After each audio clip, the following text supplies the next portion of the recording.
Assalamualaikum warahmatullahi wabarakatuh.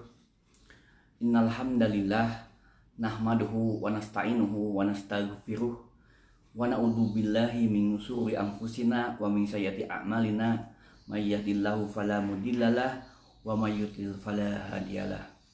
Asyhadu an la ilaha illallah wahdahu la syarikalah wa asyhadu anna Muhammadan abduhu wa rasuluhu alladzi la nabiyya ba'dah.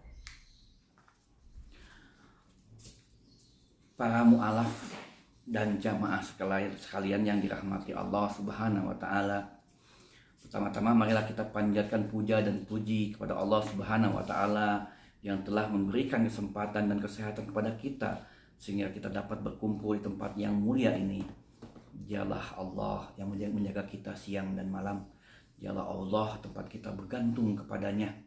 Dialah Allah tempat kita memohon dan meminta. Dialah Allah yang Maha Pengasih lagi Maha Pengampun. Dialah Allah yang Maha menghidupkan dan Maha mematikan. Tiada sekutu baginya. Salawat serta salam selalu tercurah pada baginda alam Nabi Muhammad Sallallahu Alaihi Wasallam beserta keluarganya, sahabatnya, para tabiin, para tabiin dan sampai kepada kita selaku umat yang mengikuti risalah beliau. Pada hari ini kita akan sama-sama belajar mengenai hal yang pokok dalam agama kita, yakni Islam, yaitu tentang tauhid. Tauhid secara bahasa merupakan bentuk masdar dari fi'il wahada yuwahidu tauhidan, yang artinya menjadikan sesuatu satu saja. Dalam ajaran Islam yang dimaksud dengan tauhid adalah keyakinan akan keesaan Allah Subhanahu wa taala sebagai Tuhan yang telah mencipta, memelihara dan menentukan segala sesuatu yang ada di alam semesta ini.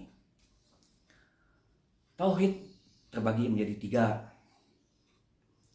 3. Dari pengertian tauhid, istilah yang telah kita ketahui bersama tadi, marilah kita membagi tauhid ini menjadi 3, yakni tauhid rububiyah, tauhid uluhiyah, tauhid asma wa sifat. Penjelasan yang pertama tentang tauhid rububiyah. Penegasan bahwa Allah itu penguasa alam semesta. Itu tauhid rububiyah. Penegasan bahwa Allah itu penguasa alam semesta. Allah ialah Tuhan pengatur segala sesuatu. Dia pemiliknya. Dia pencipta aturannya dan pemberi rezeki. Sesungguhnya Dia yang menghidupkan dan yang mematikan, yang memberi manfaat, yang mendatangkan hukum mudarat, dan Dia menerima doa terutama dalam kesukaran. Semua perkara adalah baginya, di tangannya terletak seluruh kebaikan. Dia berkuasa atas apa saja yang Dia kehendaki dan tidak ada sekutu baginya dalam hal ini, termasuk qada dan qadar seseorang. Semua hambanya berhajat kepada Allah saja. Allah berfirman dalam Al-Quran surat Al-Fatir surat ke-35 ayat 15, ya ayuhan nas antumul fuqara'u ilallahi wallahu huwal ghaniyul hamid, yang artinya hai manusia, kamulah yang memerlukan Allah. Allah Maha Kaya, tidak memerlukan sesuatu, lagi Maha Terpuji. Namun tauhid ini saja tidak cukup untuk menjamin seseorang hamba bahwa dia seorang muslim, tapi perlu disusuli dengan tauhid uluhiyah yang akan dibahas kemudian, yaitu mengesahkan Allah dalam ketuhanannya, karena orang musyrik juga mempercayai Allah dalam tauhid rububiyah namun tidak mengabdikan dirinya kepadanya. Orang musyrik pun sudah melaksanakan tauhid rububiyah, artinya orang musyrik pun tahu siapa yang menciptakan dirinya, pasti Allah. Tapi dia tidak melakukan sesuai dengan ibadah yang dicontohkan oleh Nabi atau yang dituntun oleh Allah Subhanahu wa taala. Jadi dia hanya mengakukan secara rububiyah. Robnya itu dia memahami dirinya itu ada yang menciptanya. Oke, dalil dari tauhid rububiyah dalam surat ke-10 ayat 31, tanyakanlah siapa yang memberi rezeki kepada kamu dari langit dan bumi. Atau siapakah yang berkuasa sanggup mencipta pendengaran dan penglihatan? Siapakah yang mengeluarkan yang hidup dari yang mati dan yang mati dari yang hidup? Dan siapakah yang mengatur segala urusan? Maka mereka akan menjawab, Allah. Maka katakanlah, mengapa kamu tidak bertakwa? Dalam surat 43 ayat 87 juga Allah Subhanahu wa taala berfirman, dan sesungguhnya jika kamu bertanya kepada mereka siapakah yang menciptakan mereka, niscaya akan menjawab Allah. Nah, ini adalah tauhid yang pertama, tauhid rububiyah, bahwa orang jangankan muslim, orang yang kafir pun, orang yang musyrik pun mengetahui dia itu ada penciptanya, namun dia tidak terikat oleh syariat, bahkan cenderung kemusyrikan, dia percaya sama yang lain itu selain Allah. Yang kedua adalah tauhid uluhiyah. Dalam istilah sederhana, tauhid uluhiyah adalah mengesahkan seluruh ibadah kepada Allah, seperti berdoa, meminta, tawakal, takut, berharap, menyembelih, bernazar, harapan dan cinta, dan selainnya dari jenis-jenis ibadah yang telah diajarkan Allah dan Rasul-Nya Nabi Muhammad SAW, memperuntukkan satu jenis ibadah selain Allah, termasuk zolim yang besar di sisinya, yang sering diistilahkan dengan syirik kepada Allah. Dengan mengesahkan Allah dengan tauhid uluhiyahnya, maka orang tersebut bisa dikatakan orang yang beriman.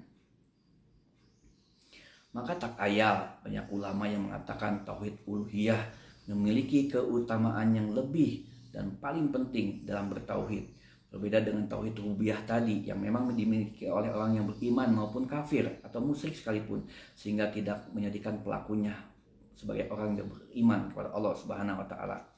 Dalil dari tauhid uluhiyah kita tahu di dalam surat Al-Fatihah ayat kelima, hanya kepadamu ya Allah kami menyembah dan hanya kepadamu ya Allah kami meminta. Dalam surat An-Nisa ayat 36, dan sembahlah Allah dan jangan kalian mempersekutukannya dengan sesuatu apapun.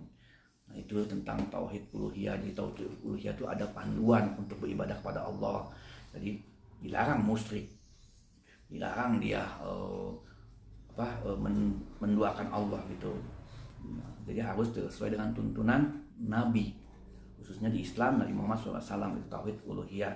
Jadi kalau rububiyah itu hanya aku tuh ada penciptanya gitu, ngasih makan tentu ada, tapi mungkin aja dia percaya sama dewa juga, itu masih tauhid rububiyah. Tapi tauhid uluhiyah itu udah ada syariat di sini yang dibawa oleh Nabi dan kita menjalankannya, itu sudah menjadi orang yang beriman. Yang terakhir adalah tauhid asma wa sifat. Tauhid ini merupakan bentuk penerapan, pengesahan dari makhluk terhadap Allah mengenai nama-namanya dan sifat-sifatnya, yang mana nama-nama dan sifat-sifatnya ini telah diatributkan olehnya sendiri. Dengan kata lain, beriman kepada nama-nama Allah Subhanahu wa taala dan sifat-sifatnya sebagaimana diterangkan dalam Al-Qur'an dan sunnah Rasulnya. Tujuan tauhid asma wa sifat adalah mengetahui bahwa apa yang Allah Subhanahu wa taala sifatkan untuk dirinya adalah benar dan mutlak. Dalil mengenai tauhid asma wa sifat dari Al-Qur'an diantaranya ialah firman Allah yang artinya dalam surat Al-A'raf ayat 180, hanya milik Allah nama-nama yang paling baik, maka berdoalah kepada Allah dan menyebut nama-namanya itu, dan tinggalkanlah orang-orang yang menyimpang dari kebenaran mengenai nama-namanya. Terus dalam surat Ar-Rum ayat 27 Allah Subhanahu wa taala berfirman, dan hanya baginya lah sifat yang maha tinggi di langit dan di bumi, dan dialah yang maha perkasa lagi maha bijaksana. Jadi kalau manusia itu bisa mengatakan sayang, Allah maha sayang. Kalau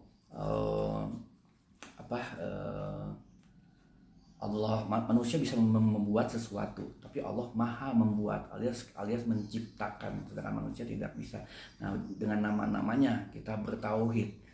Di dalam hadis dikatakan hadis riwayat Tirmizi, Nabi Muhammad pernah berkata, aku minta kepadamu dengan segenap namamu yang telah kau namakan dirimu dengannya, atau kau turunkan dari dalam kitabmu, dan kau ajarkan kepada salah satu hambamu, atau kau simpan di dalam ilmu gaib yang ada di sisimu, hadis riwayat Ahmad. Yang tadi hadis riwayat Tirmizi, sesungguhnya Allah memiliki 99 nama. Barang siapa menghafalnya maka ia akan masuk surga. Nah, itu perkataan Nabi Muhammad SAW di dalam hadisnya. Nah, itu saja yang dapat saya sampaikan. Mudah-mudahan ada manfaatnya untuk menambah keimanan kita. Kita bertauhid itu sungguh sesuatu yang harus ditanamkan dalam diri kita, karena tauhid atau akidah tauhid ini adalah tiangnya kita beragama Islam. Itu aja yang dapat saya sampaikan. Wabillahi taufiq wal hidayah. Wassalamualaikum warahmatullahi wabarakatuh.